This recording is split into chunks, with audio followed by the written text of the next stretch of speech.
Mari gunakan akal pikiran, gunakan akal sehat untuk melihat sesuatu.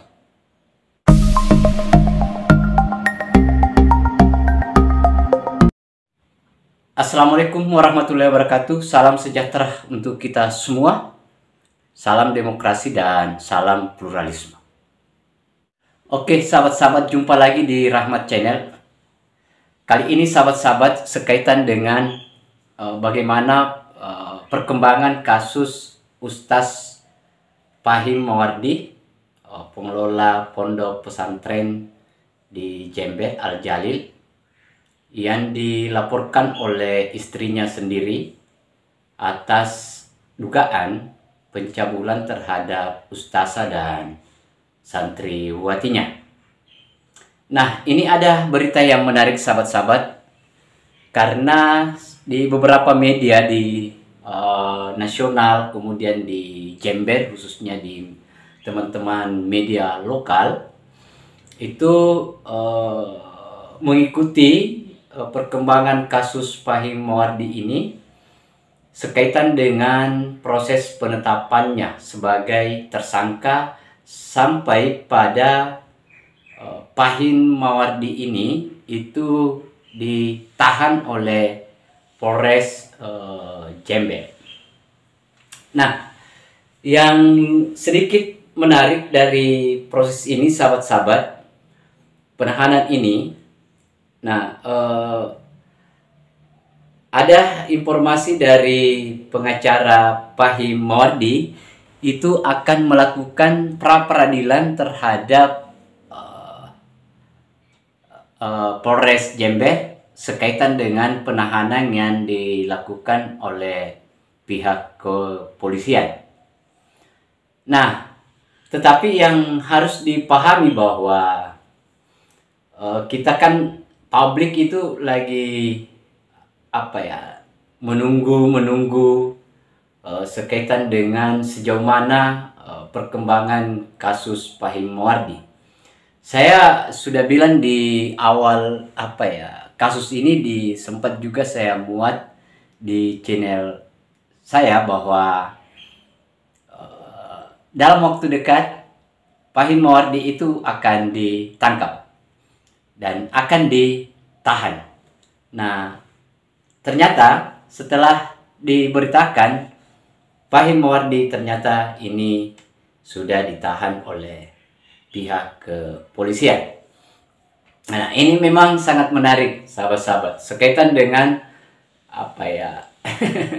ya ini ustaz ini yang memang sedikit ustaz kontroversi, kan begitu, sehingga banyak sekali yang mewanti-wanti kasus ini, karena di mana Fahim Mawardi pernah menjadi viral juga di waktu ada statementnya bahwa haram hukumnya umat muslim mendukung atau memimpin atau mencoblos non muslim. Itu di waktu kejadian di waktu Pilgub DKI Jakarta yang kemarin Anies bersama dengan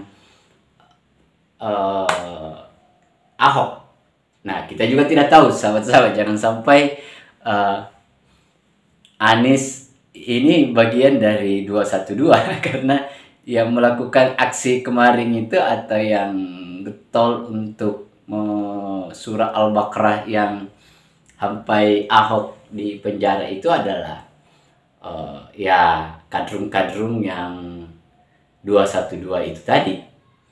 Nah, ini yang kenapa si Fahim Mawardi ini menjadi viral.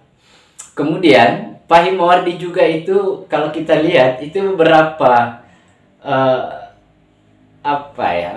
kali menyerang yang berpihak orang-orang atau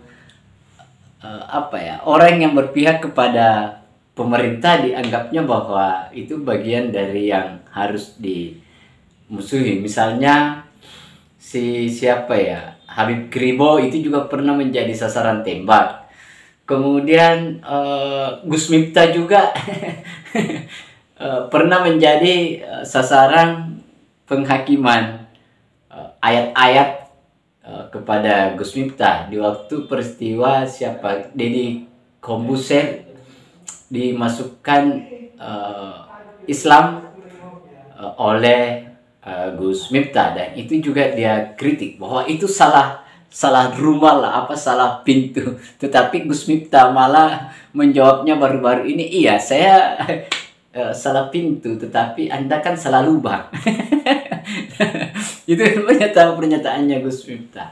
Nah, tetapi saya kira Gus Miftah itu mengeluarkan pernyataan-pernyataan itu bukan bagian dari balas dendam, tetapi saya kira itu jawaban-jawaban yang rasional dari Gus Miftah. Termasuk NU.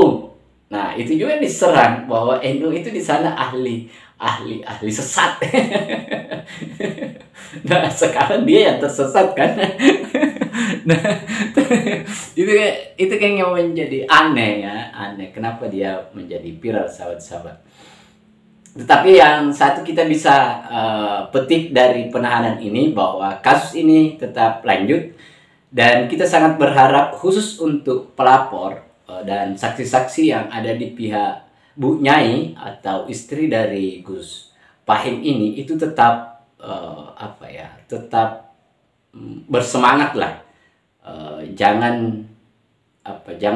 Janganlah ada niat untuk laporan ini dicabut, karena saya kira kalau ini lanjut pasti ini akan menjadi bagian pembelajaran untuk kita semua, apalagi pembelajaran bagi pengelola pesantren yang memang ya itu tadi, pesantren yang abal-abal lah, yang kita tidak tahu itu kok langsung ada pesantren, ada apa, siapa itu. Nah, mereka sudah dikasih keleluasaan untuk membangun pesantren, tetapi di dalam pesantren itu kadang juga mereka mencaci pemerintah. Nah, itu juga yang menjadi soal, sahabat-sahabat.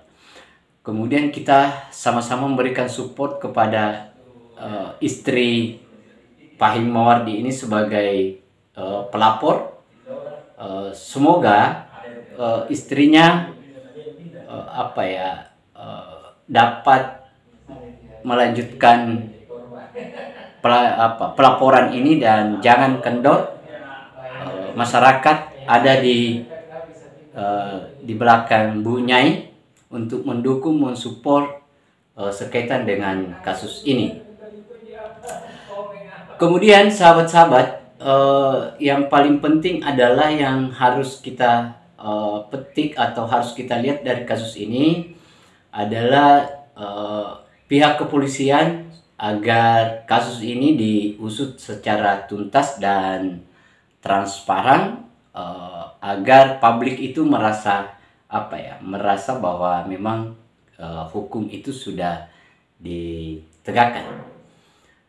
Dan selanjutnya adalah sekaitan dengan isu ini agar menjadi bagian yang perhatian semua pihak, khususnya pihak-pihak yang berwenang. Dalam hal ini mungkin ya, bukan lagi mungkin, tetapi misalnya Kementerian Pendidikan, kemudian Kementerian Agama, dan tokoh-tokoh agama di Indonesia itu harus menjadikan kasus ini sebagai langkah awal untuk memperbaiki atau menata atau memfilter pesantren-pesantren yang semacam ini. Karena kita sudah 2 kali loh, negara kita itu sudah 2 kali kecolongan. Kemarin beberapa tahun yang lalu itu yang di Bandung itu sama persis dengan kasus ini, tetapi lagi-lagi kasus ini terulang kembali.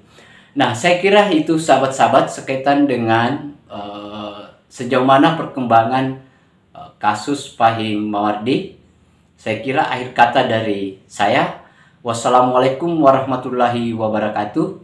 Salam demokrasi, salam pluralisme, NKRI harga mati. Gunakan akal pikiran, gunakan akal sehat untuk melihat sesuatu.